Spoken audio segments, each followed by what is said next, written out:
often said that he had learnt a great deal from Marxism, from reading Marx, I mean. The whole of National Socialism is based upon it, he said, meaning doctrinally based.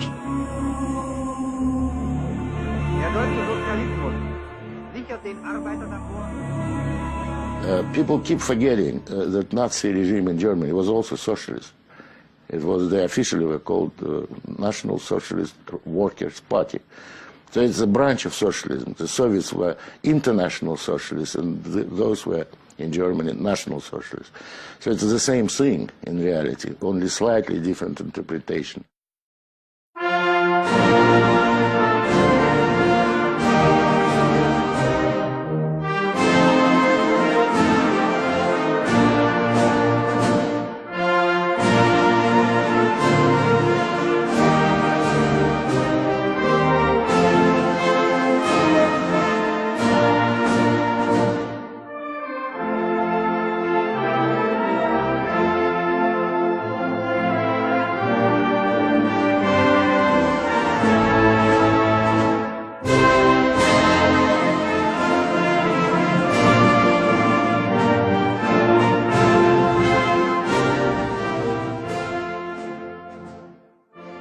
The left supported Hitler not because he deceived them.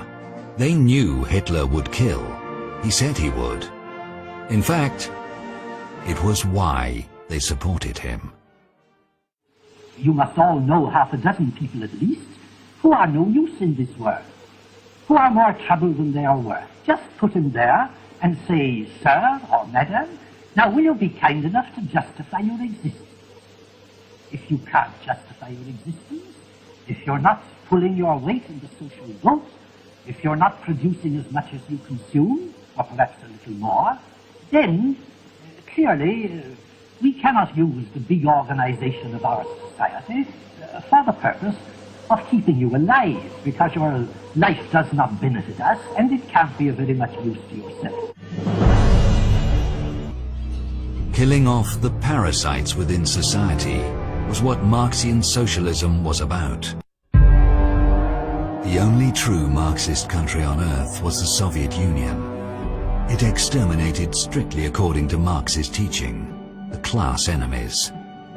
In general, the process was pretty similar to the extermination of the Jews. First, the victims were ridiculed and publicly humiliated. And then they were killed. Millions of them.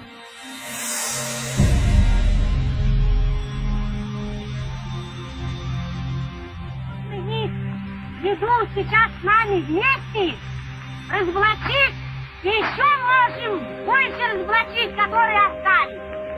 Никто не стесняйтесь, не бойтесь.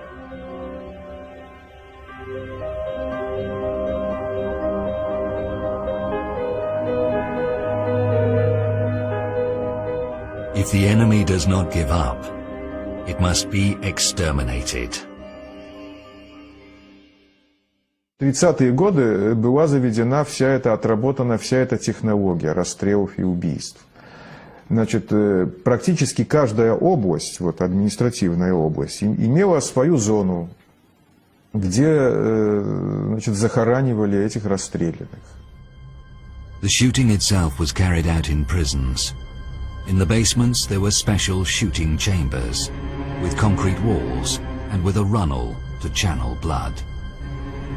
Человека вели по коридору в красный уголок, в красном уголке последнее, сличение персональных данных. Он должен был назвать свою фамилию, имя, отчество. Потом, его выводили, заводили в эту комнату. И как только он переступал порог, он получал выстрел в затылок из пистолета. Yes, people were killed by a bullet in the head.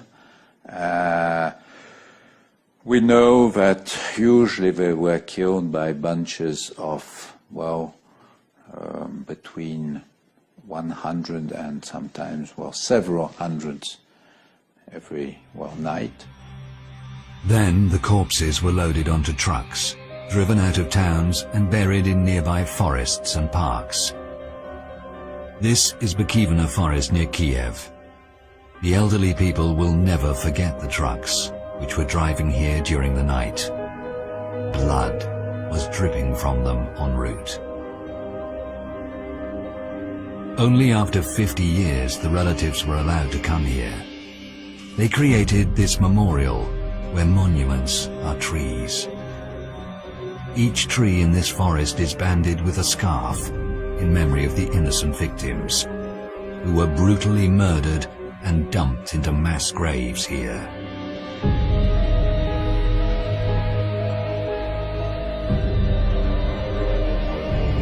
Bykivna, Butovo, Leningrad, Vinnytsia, Kharkov.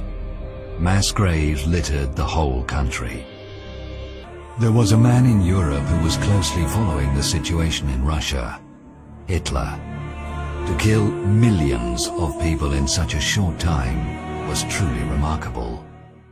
Holocaust was as yet only an idea in Hitler's head. So, on August the 23rd, 1939, Hitler and Stalin sign a pact which provides Germany with a secure eastern border and huge supplies of strategic resources to be provided in later economic agreements. On August the 24th, the Nazi foreign minister Ribbentrop reports to Hitler on his visit to Moscow. Hitler rejoices. Now he has everything he needs to start the World War. Only 3 countries had previously been labeled as aggressors by the League: militaristic Japan, fascist Italy, and Nazi Germany.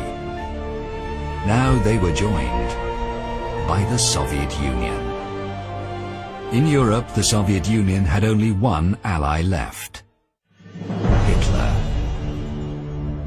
Stalin wrote to the Nazi foreign minister Ribbentrop, the friendship between Germany and the Soviet Union was sealed by blood. Apparently, he meant the blood of the Soviet and Nazi victims. And friendship it was. Soviet and Nazi officers were meeting and discussing the progress of the war. This is December 1939.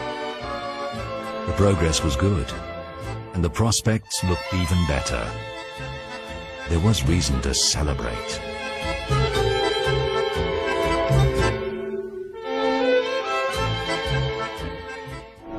Nach den ersten russischen Getreidelieferungen trifft an den Übergang. The Soviet Union became the main supplier of resources for the Nazi war machine. Thousands of tons of oil, iron ore, construction materials. Even trainloads of Soviet grain were sent to the German army.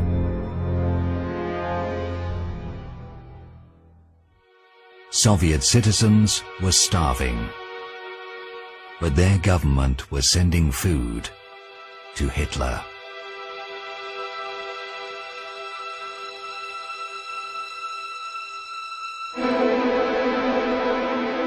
The Soviet Union went even further.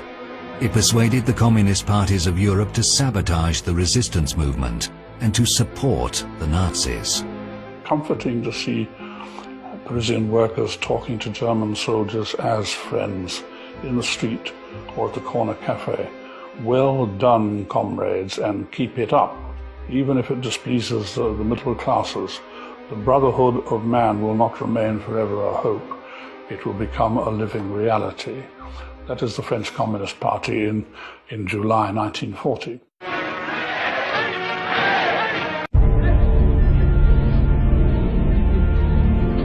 The Soviet Premier Molotov went to Berlin to discuss the post-war world order. In der neuen Reichskanzlei wurde Molotow vom Führer zu einer längeren Aussprache. He arrived with a list of territories the USSR was interested in. While Hitler and Molotov were discussing it, the other Soviet comrades enjoyed the company of Goebbels, who must have talked about the advantages of Nazism, because it was the Soviet Premier Molotov and not Goebbels who warned the West not to fight Nazi ideology. More than that, in his address to the Supreme Soviet in the Kremlin, Molotov declared that fighting Nazi ideology was actually a crime. It was published in all the largest Soviet newspapers. But why was fighting Nazism a crime in the Soviet view? Because mass killings and concentration camps were based on that ideology. Work makes you free, the Nazi camps. Work is an honor, the Soviet camps. If someone wanted to fight the ideology behind it, he would end up fighting the Soviet regime too. Molotov knew it. After all, he was the one who personally monitored the extermination of 7 million Ukrainians. Himmler monitored extermination of Jews. Both men agreed that for the common good, certain groups simply needed to be killed.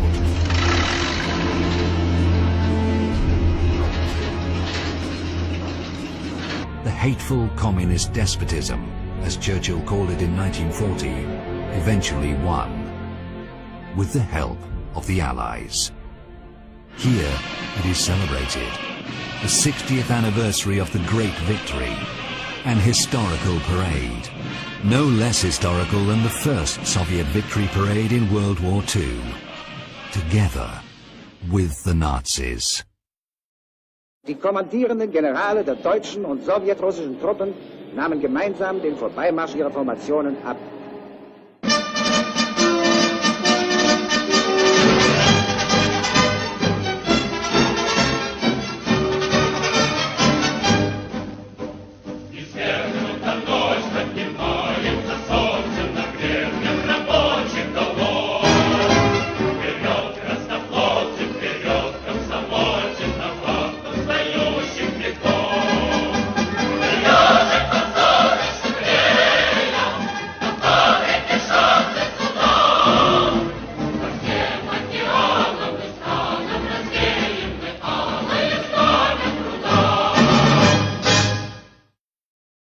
The Soviets never emphasized that they were parading under the Nazi flag. Officially, Moscow portrayed itself as an epic anti-fascist fighter. Many people believed it. Many Jews fled to the USSR to be protected from Hitler. And then Stalin did something unimaginable. He rounded them up and delivered them back to the Gestapo as a gesture of friendship.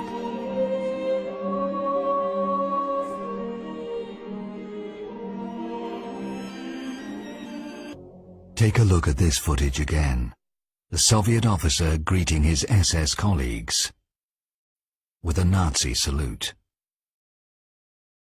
The Nazi SS and the Soviet NKVD, the Stalin security police, cooperated very closely. Archive documents reveal the enormous scale of this cooperation. Lists and lists of German communists and Jews which Soviets were delivering to the Nazis.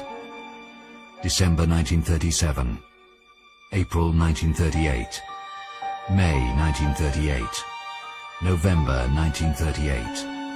Most of these people perished in Nazi concentration camps. But the SS-NKVD partnership was not limited to the extradition of common enemies. NKVD was training Gestapo. The Soviet machinery of terror had been operating for 20 years before the Nazis even started. Делегация германских гестапо, СС приезжает в Советский Союз учиться, как строить концлагеря. Посещали концлагеря, как это нужно, как огораживать, как ставить. The Soviet officers, in turn, went to Nazi-occupied Krakow to meet with their SS colleagues. The Jewish question was high on the meeting's agenda. Soviet officials coordinated the deportation of Jews personally with the SS Brigadeführer Otto Wächter, one of the masterminds of the Holocaust. He moved the Jews to the Krakow ghetto and later arranged their extermination in gas chambers. The fact that the Soviets collaborated with the SS is not denied by Russia anymore. На немецком языке, да? Открой, пожалуйста. Вот подпись Берии. Это на немецком языке, да? Волмахт, что-то. Совершенно секрет. Перевод с немецкого языка. Рейхсфюрер СС, начальник Главного управления безопасности. Берлин, 3 ноября 1938 года. На основании этой доверенности мой представитель штандартенфюрер СС Генрих Мюллер имеет поручение подписать в Москве с руководством органов безопасности Советского Союза соглашение о совместной деятельности между НКВД и Генеральным управлением безопасности Германии, на которое мы возлагаем большие надежды, подчеркнуто 2 раза рукой Берии, связанные с укреплением мира и безопасности между нашими странами. Группенфюрер СС Гейдрих, подпись. Мамулов. Мамулов, да? Мамулов это да. самое. Здесь приобщите к основному документу Лаврентий Берия. Подпись личная. Ты хотя бы почитай, что внутри. Я сейчас. Надо показать. Ну вот давай обсуждать, потому что эта страна должна знать, потому что это геноцид. Потому что 20 миллионов жизней отдали за то... Unlike the official Kremlin, the former Soviet officials who had access to the Central Committee, now Presidential Archive, affirm the existence of such an agreement. Vladimir Karpov, former military intelligence colonel, 2 times hero of the Soviet Union, member of the Central Committee, the top Soviet Leadership Council. Convoys bringing in the entire Politburo and party bosses from every corner of the country. This man, Vladimir Karpov, said that so many problems had now mounted up, that the way things were run had to be changed. We spoke with Mr. Karpov in his Moscow apartment in Kutuzovsky Prospect 26, the house of the former KGB chief Andropov and the Soviet leader Leonid Brezhnev. Был заключен тайный договор между КГБ и НКВД, тогда называлось, НКВД и Гестапо, о сотрудничестве. НКВД возлагают на себя обязательство предложить советскому правительству программу по отстранению лиц еврейской национальности от органов власти, о запрещении использовать евреев и лиц, происшедших от браков с евреями в области культуры и образования. Вот подписи. Начальник Главного управления государственной безопасности Народного комиссариата Берия и представитель начальника Главного управления безопасности Германии штандартенфюрер СС Мюллер. Вот его подписи, вот печать. The Soviet Union, like Nazi Germany, did not just commit criminal acts, it was a criminal enterprise in its very essence. To become a member of Stalin's Politburo, one had to take responsibility for murder. To be trusted, like in a criminal gang. Stalin rarely signed execution orders alone. The other Politburo members also had to put their signatures on the death lists. Even those who later condemned Stalin were responsible for mass murder themselves. Comrades were united by common crimes. There was no way back for them, but to commit new crimes.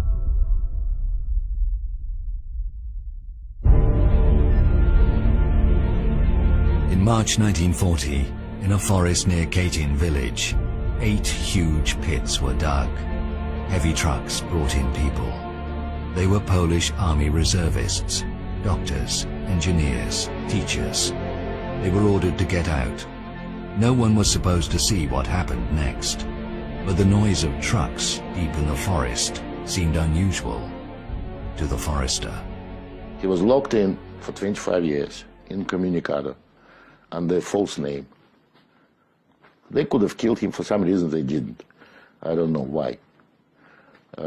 So they just kept him in jail, and that's very well known, documented fact. What did he see? He saw NKVD shooting them. A big hole, and NKVD shooting through the back of the neck. Each of them, the people were tied up with hands behind, on their knees, on the edge of that hole. Shot and kicked into the hole.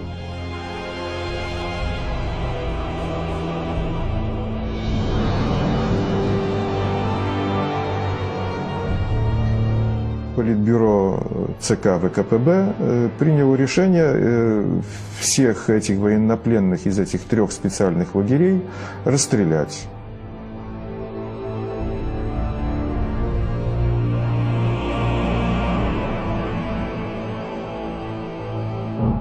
The Katyn massacre was the first mass execution of this scale in World War II. Nazis will follow suit only later. Mass murder in Katyn unleashed the industrial killing, which will soon turn World War II into the most bloody carnage in human history. After Katyn, the Soviets carried out massacres on a regular basis. Riga, Tartu, Lviv, Minsk. Relatives could not identify many of the corpses. Horrific torture had made them unrecognizable. The Soviet Union, meanwhile, had become an allied power. The Soviet officers who pulled out fingernails, cut tongues, and perforated the skulls of their victims with nails were paid with Western aid. The British War Crimes Act gives them immunity from persecution in Britain. The entire Western world has lived for 60 years on the assumption that all crimes were Nazi crimes, and it's very difficult to change it. Whether Europe will ever come to terms with this criminal part of its past is difficult to know. But mass killing is mass killing. There should be no distinction between one side and the other. And yet there is.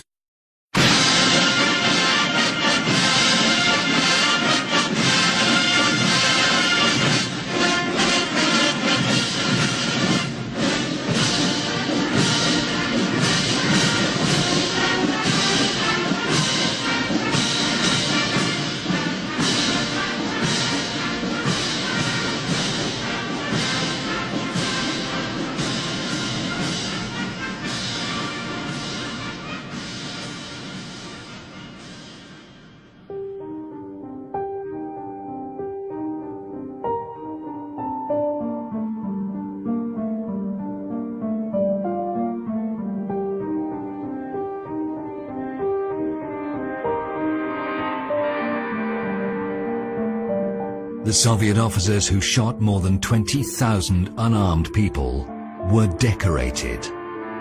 Майор Супруненко, который расстреливал в Катыни, получил тогда низший орден, который был, это знак почета, трудовой орден, ну там же работа же. А Серов, который потом был председателем КГБ, он за расстрел польских офицеров получил орден Ленина. Это была высшая государственная награда.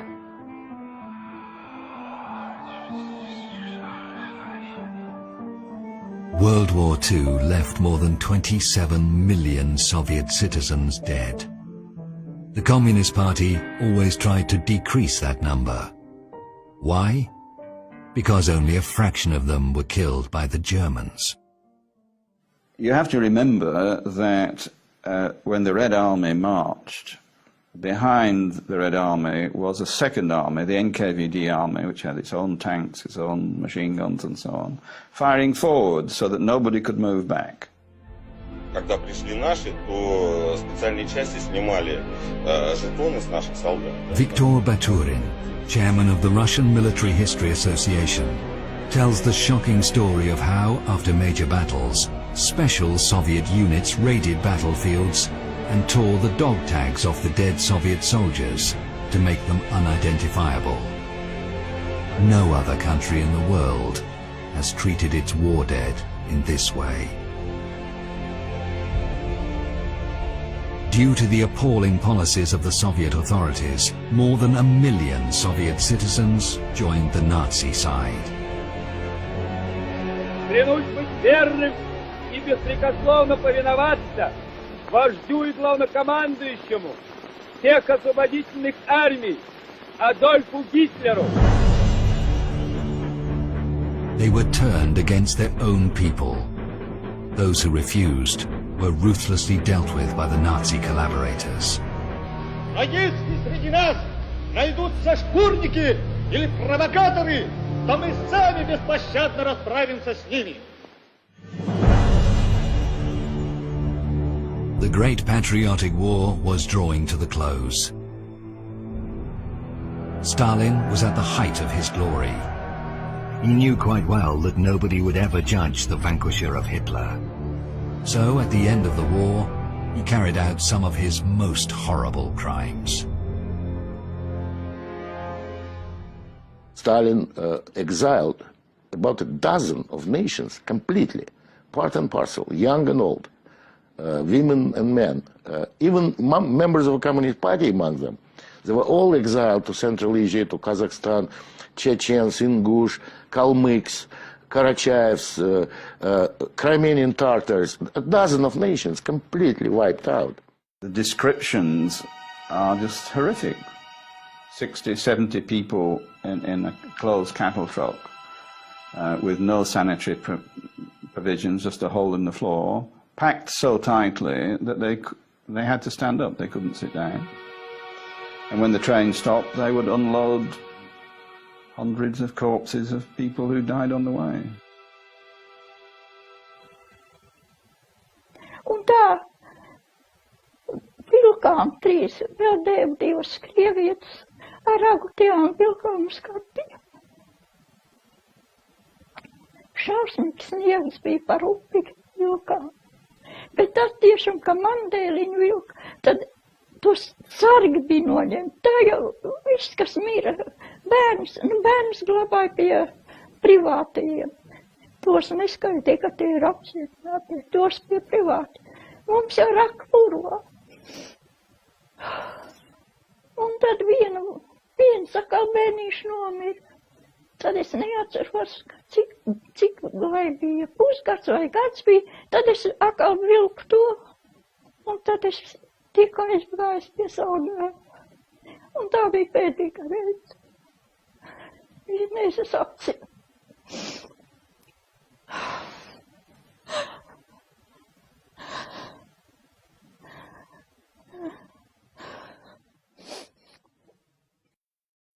This horrible film footage was shown in the West, a Nazi concentration camp after liberation. But only a few understood what they were actually seeing. The site was being cleared for new inmates. The Soviets did not destroy the Nazi camps. They continued to use them after the war. The agreement which Stalin made with the West affected the whole of Europe for the next 50 years. So, although you can say the crimes are of the same order, the political outcome at the end of the Second World War quite clearly was very different for those two dictatorships. And it was also very different for the people of Western and Eastern Europe. The Soviet Union transferred a lot of ethnic Russians into the occupied Baltic countries. It was a clear violation of Geneva Convention, which forbids the transfer of civilians into the occupied countries. For example, in 1945, it was a case of my grandparents' family, which were forced by Soviet officers at the gunpoint out of their apartments. Afterwards, the Soviet officers settled there with their families. The Kremlin strategically orchestrated ethnic cleansing in the Baltics, so that the Russian settlers became a majority in all the largest Baltic cities. Estonians, Latvians and Lithuanians were loaded onto cattle trucks and deported to Siberia. The tiny Baltic nations were brought to the brink of extinction. Deportations, executions and torture became the post-war reality for millions of people. Concentration camps were scattered throughout both Europe and Siberia. In many of them, horrific medical experiments were performed on humans.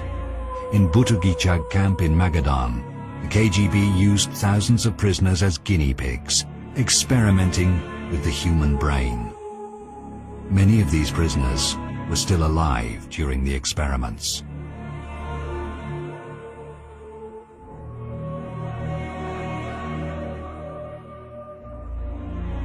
All of this happened after Nazism was defeated and memorials made to its victims.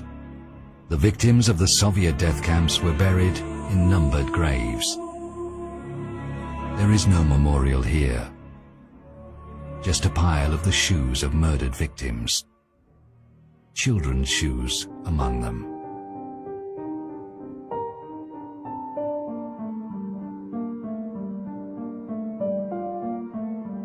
Feeling complete impunity, the post-war KGB terrorized the population, letting loose their most beastly instincts. Mēs izgājām ārā, un tur pie verandas bija liela asinspēķi.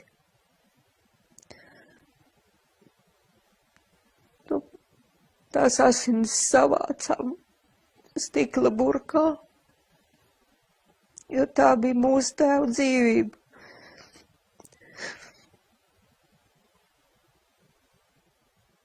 Man ir grūti stāstīt,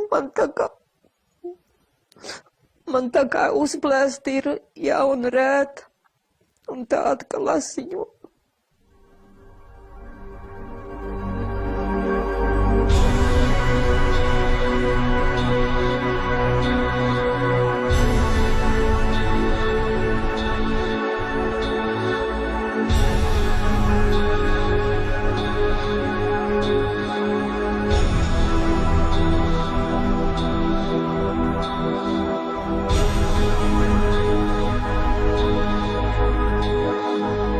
This was drawn by a KGB prison guard who had served for 33 years in the Soviet interior system. He was depicting his routine, everyday life.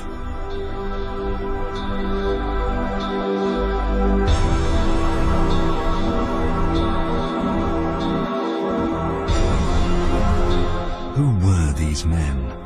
Who were doing these atrocities? Meet one of them. The notorious Yanis Dzintars. A KGB interrogator in the Soviet-occupied Latvia, he was particularly famous for his brutality towards women. The victims' testimonies paint an horrific picture of his interrogations. Female victims were beaten and tortured by several KGB officers continuously for 20 hours. Not everyone could endure it. The wife of Ernest Waltman, Veronika, was beaten and tortured by Dzintars and his drunk colleagues for 4 days. She finally committed suicide by hanging herself in the prison cell.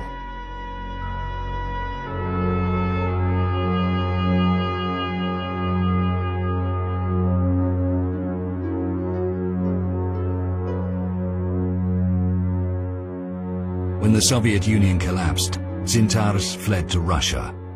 The Kremlin refuses to extradite him, calling him an honorable veteran. With the hands of these KGB veterans, the Soviet Union terrorized and tortured innocent people. They were the ones who guarded death camps, where millions were exterminated and thousands used in horrific medical experiments. Many of these death camp veterans are still alive.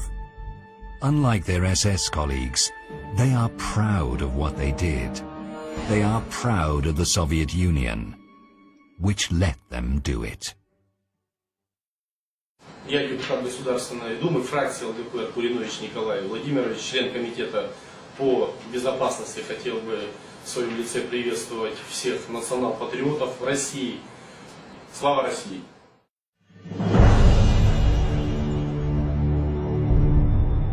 The Nazi salute in the Parliament of Russia. If you think it can't go any further, you would be wrong. Наше арестовали русские национальные социалисты.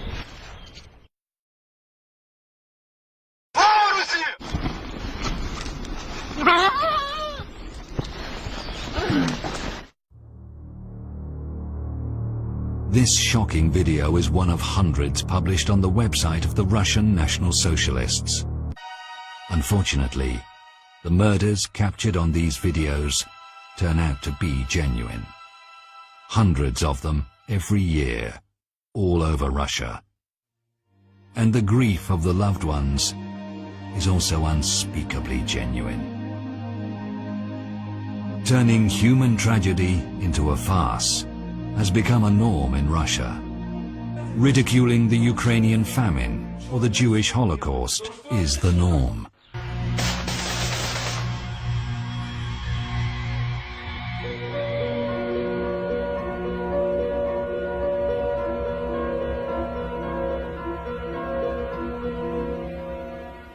The killers become heroes. Mass murderers are decorated veterans. Young people are taught that the crimes these people have committed against humanity are heroic deeds. It is no surprise that these crimes are replicated.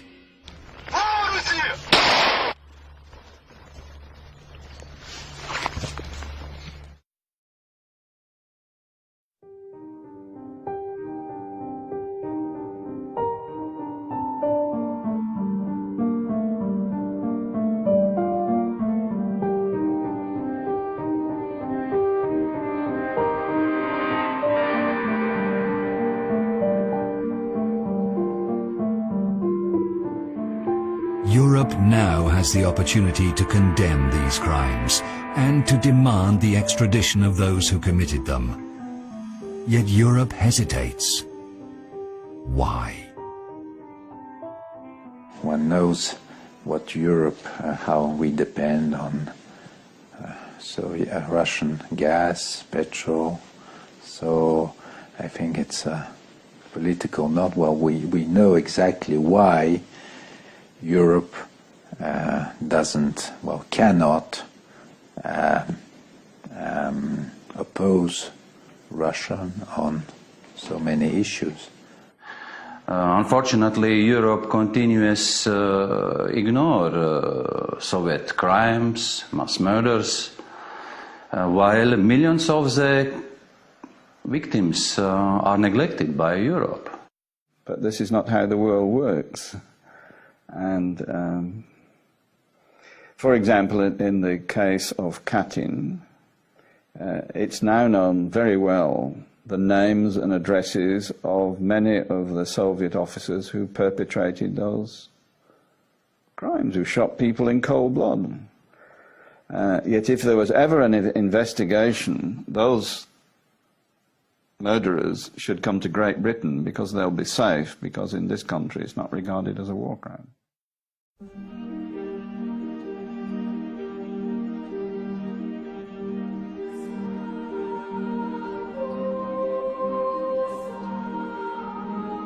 And the other Soviet crimes are not regarded as crimes either. Their victims are quietly passing away, receiving no comfort, no justice. In the European Union, that is reserved for other victims.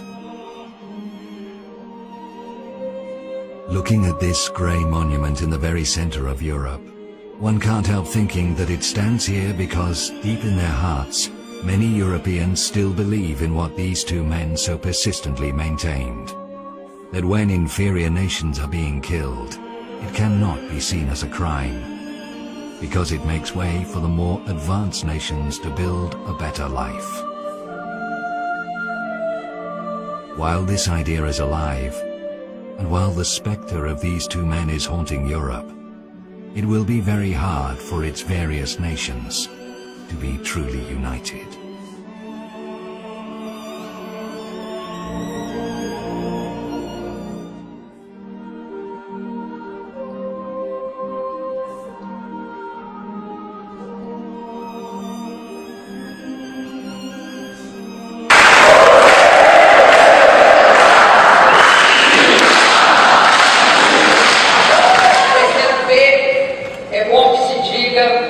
Foi o único partido, além do PT, que esteve ao lado do presidente